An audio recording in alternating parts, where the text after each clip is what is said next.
Hello and welcome. In today's video, I want to talk about perception and how it affects our ability to speak our truth, say no, and set boundaries. To illustrate perception, I just want to share with you a story about me and my hanging basket experience. So 2 years ago, I bought 2 hanging baskets and I hung them on our deck where I could see them from my comfy chair in the living room. I could just look out the window and observe these baskets all season long. And they really brought me lots and lots of joy. They were beautiful, the colors were gorgeous, they filled out really big, and the greenery got really long, and I was just thrilled. So last year I thought I would do the same thing, and I bought 2 more baskets from the same place, hung them in the same spot, and we're enjoying my baskets from my chair.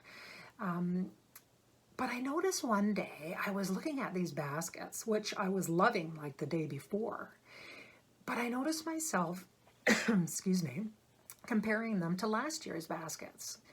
They didn't have the colors that last year's had. They didn't have as many flowers even in them.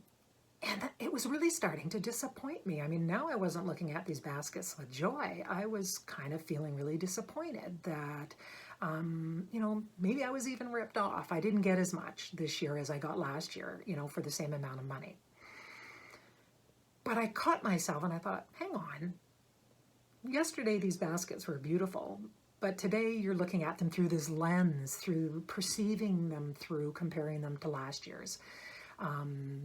And I just sort of had to shift and correct myself. No, these baskets are beautiful flowers, right? So I managed to shift myself back to enjoying what was in front of me.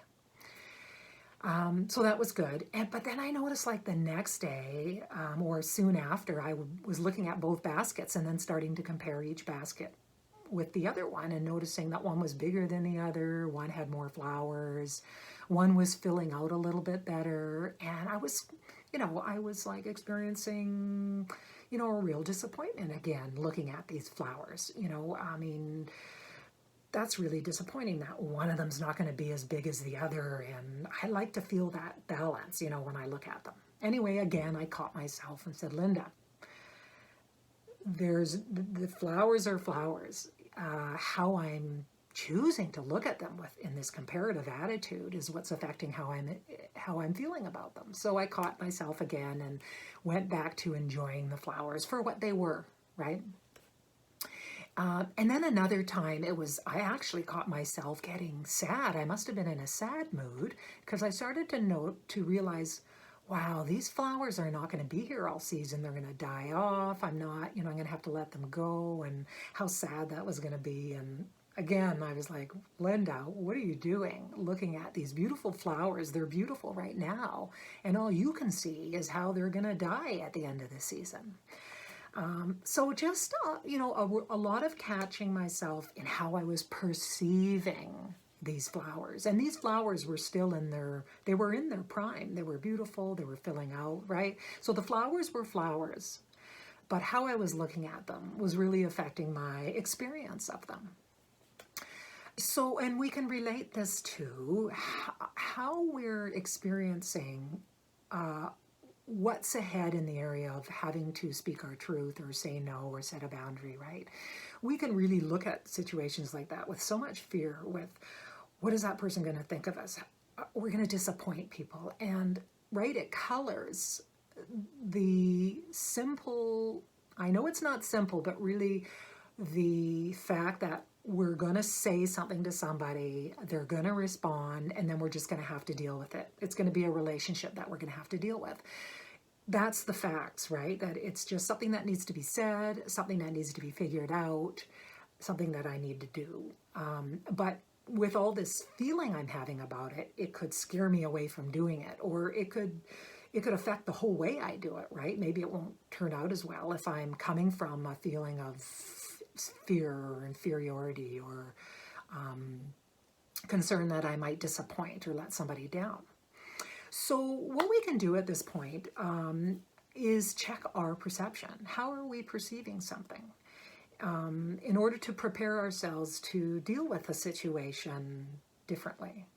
And I'd like to offer two ways that we can do this. One thing is just to notice, to take time to notice, how am I perceiving going into a situation or a situation that is occurring in the moment?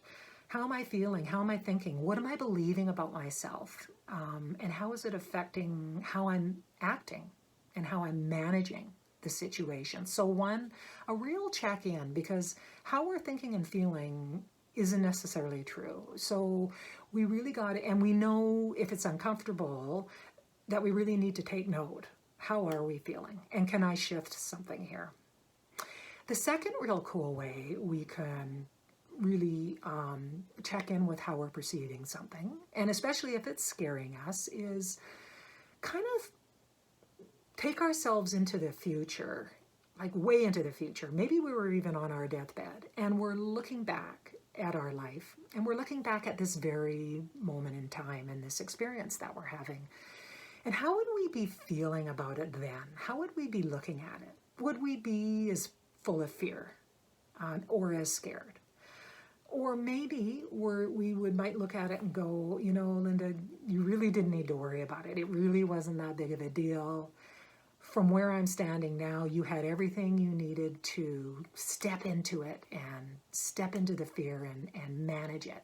You know, I know that you could manage it no problem at all.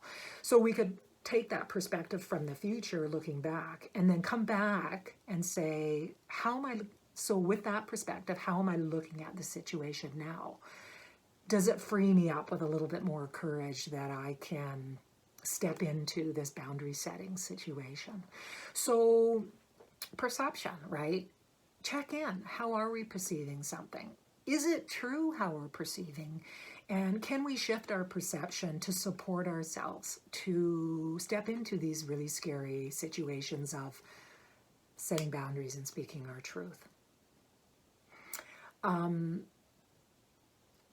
yeah, so it's something I want to leave you with, that we can really empower ourselves with knowing that how we perceive something is very different than the actual event or thing we're looking at in and of itself. You know, the flowers are just the flowers, nothing else.